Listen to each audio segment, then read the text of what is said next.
2019లో ఒక కుర్రోడు వచ్చాడు, అందరికి ముద్దులు పెట్టాడు, మహిళలకి 3 హామీలు ఇచ్చి నిండా ముంచినాడు. మీరు మర్చిపోయినారేమో హామీ, మళ్ళీ మీకు గుర్తు చేస్తున్నా.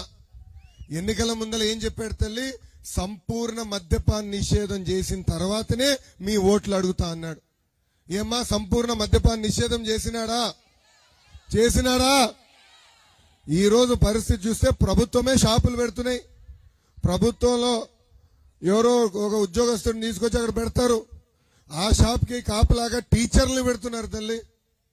మద్యం తయారు చేసేది సైకో జగన్, పేర్లు అంటించేది సైకో జగన్, ట్రాన్స్పోర్టేషన్ కూడా చేసేది సైకో జగన్.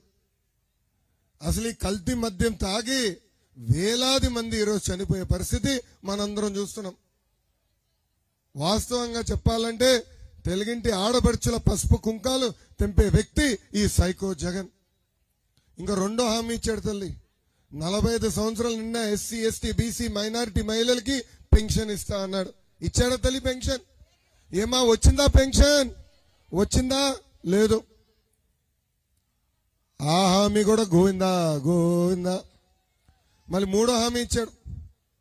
ఇంట్లో ఎంతమంది పిల్లలుంటే అంతమంది పిల్లలకి అమ్మఒడి ఇస్తా అన్నాడు. ఏమ్మా ఇస్తున్నారా? ఇంట్లో ఎంతమంది బిడ్డలుంటే అంతమంది బిడ్డలకి అమ్మఒడి ఇస్తున్నాడా? లేదు. ఆ హామీ కూడా గోవిందా.